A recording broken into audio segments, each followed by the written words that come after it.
இயற்கை உபாதை கழிக்கச் சென்ற பள்ளி மாணவி கொடூரமான முறையில் கழுத்தறுபட்ட சம்பவம் மிகுந்த பரபரப்பை ஏற்படுத்தியிருக்கு.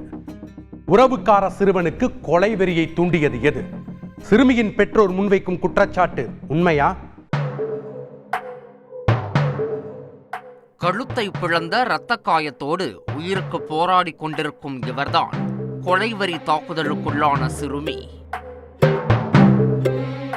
சரியான நேரத்தில் மருத்துவமனைக்கு தூக்கி வந்ததால் அவரது உயிரை காப்பாற்றிய மருத்துவர்கள் கழுத்து பகுதியில் அறுவை சிகிச்சை செய்து தீவிர கண்காணிப்பில் வைத்திருக்கிறார்கள். பள்ளி செல்லும் சிறுவனால் இப்படியெல்லாம் யோசிக்க கூட முடியுமா என அதிர்ச்சியடைய வைத்த சம்பவத்தின் சாட்சிகள்தான் இவை அனைத்தும். கரூர் மாவட்டம் குளித்தலை அருகே உள்ள அண்ணாவி பூசாரிப்பட்டியைச் சேர்ந்தவர் துரைராஜ்.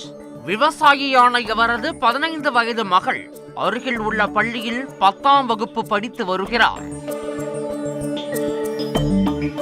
சம்பவத்தன்று இரவு இயற்கை உபாதை கழிப்பதற்காக வீட்டிற்கு பின்பக்கம் இருக்கும் காட்டுப்பகுதிக்கு சென்றிருக்கிறார் அந்த சிறுமி.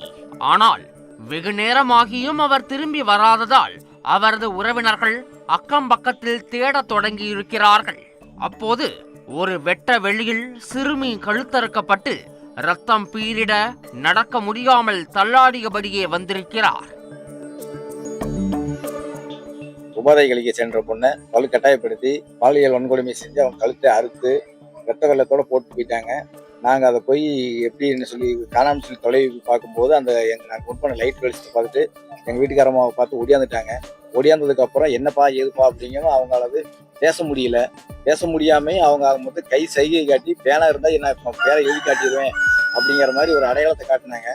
இதை கண்டு பதறிப்போன பெற்றோர் மகளை மீட்டு குஜலியாம்பாறையில் உள்ள தனியார் மருத்துவமனையில் அனுமதித்திருக்கிறார்கள். அங்கு அவருக்கு தீவிர சிகிச்சை அளிக்கப்பட்டது. பாப்பா கண்டிஷன் ஆனது ஆப்ரேஷன் பண்ணியிருக்காங்க. இந்த மாதிரி அவங்க இந்த மாதிரி 24 டைம் சொல்லியிருக்காங்க. அதுக்கு மேலதான் எப்படின்னு சொல்ல முடியும் அப்படின்னு சொல்லியிருக்காங்க சார்.